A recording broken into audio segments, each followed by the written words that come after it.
মেয়েদের বয়ঃসন্ধিকালীন বিদ্যালয়ে চেঞ্জ রুমের ব্যবস্থা নেই। এতে ক্লাসে ছাত্রদের তুলনায় কম উপস্থিতি ছিল ছাত্রীদের। এমত অবস্থায় বিদ্যালয়ে চেঞ্জ রুমের ব্যবস্থা বিষয়ক সম্প্রতি সংবাদ প্রচার করে আনন্দ টেলিভিশন। সংবাদ প্রকাশের পর বাগেরহাটের ফকিরহাটের বিদ্যালয়ে ব্যবস্থা করা হয় দেশের প্রথম চেঞ্জ রুম, যা পরিদর্শন করেন স্বাস্থ্য অধিদপ্তরের সিনিয়র সচিব লোকমান হোসেন মিয়া। বাগেরহাট থেকে শিহাবুদ্দিন রুমেলের প্রতিবেদনে থাকছে বিস্তারিত।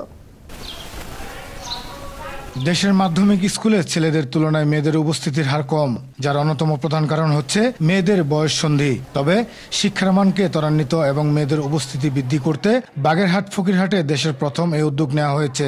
এর আগে এই বিষয়ে আনন্দ টেলিভিশনের সংবাদ প্রচার হয়। দেশের ৮২% স্কুলে নেই পিরিয়ডকালীন সুস্থ ব্যবস্থাপনা।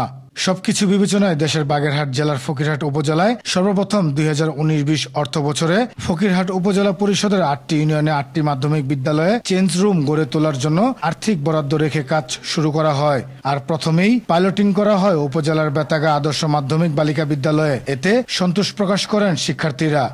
আমাদের যে চাহিদা সেটা পূরণ হয়েছে, আমরা আমাদের চাহিদা মতো সবকিছু পাচ্ছি, রেগুলার স্কুলে আসতে পারছি, পাঠদানও ভালোভাবে শিখছি, পড়াশোনার মানও উন্নয়ন হচ্ছে। এখন চেঞ্জ রুম হওয়ার কারণে আমাদের এই সমস্ত সমস্যার অবসান ঘটেছে এবং আমরা এখন চেঞ্জ রুম হওয়ার কারণে সবকিছু নিয়মিত করতে পারছি। সেই পিরিয়ডকালীন সময়ে আমরা যখন অস্বস্তি বোধ করি তখন আমরা চেঞ্জ রুমে যে বিশ্রাম করতে পারি এবং যখন স্বস্তি বোধ হয় তখন ক্লাসে এসে ক্লাস করতে পারি।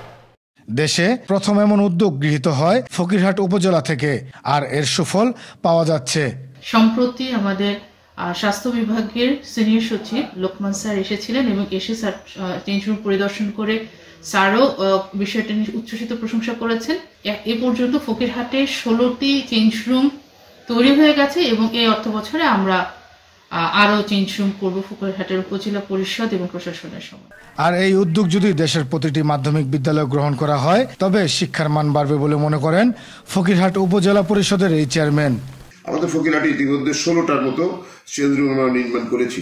চেঞ্জ রুমগুলো সচল রাখার জন্য যদি কোনো সাপোর্ট দিতে হয় এবং সেটা ওষুধপত্র হোক কিংবা প্যাড দিয়ে হোক অন্য কোনোটা, সেটা যেন তাৎক্ষণিকভাবে এটা সরবরাহ করা হয়। এবং তিনি খুবই আগ্রহ ব্যক্ত করেছেন যে এটাকে সারা দেশে কোনো প্রকারই হোক রেপ্লিকেট করতে, আমরাও এটি চাই। এদিকে পরিদর্শনে এসে বিদ্যালয়ে চেঞ্জ রুম স্থাপনের বিষয়টি সারা দেশে রেপ্লিকেট করার ব্যবস্থা করার কথা জানালেন স্বাস্থ্য অধিদপ্তরের সিনিয়র সচিব লোকমান হোসেন মিয়া। আমরা আশা করি বাংলাদেশের সকল জায়গায় এগুলি হবে এবং আমাদের স্বাস্থ্য মন্ত্রণালয়ের পক্ষ থেকে যতটুকু দরকার আমরা যৌক্তিক সহযোগিতা করব। এছাড়াও চেঞ্জ রুম পরিদর্শনে আসেন স্বাস্থ্য অধিদপ্তরের মহাপরিচালক ডাক্তার আবুল বাশার মোহাম্মদ খুরশিদ আলম, স্বাস্থ্য অধিদপ্তরের অতিরিক্ত মহাপরিচালক মির্জাদি সেব্রিনা ফ্লোরা। এ সময় অন্যান্যদের মধ্যে উপস্থিত ছিলেন খুলনা বিভাগীয় কমিশনার ইসমাইল হোসেন, জেলা প্রশাসক আজিজুর রহমান ও police super KM Ariful Haque সহ অনেকে।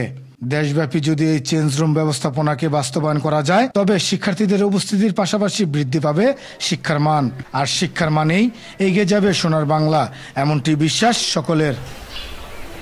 জয়নাল আবেদিন, আনন্দ টিভি, ন্যাশনাল ডেস্ক।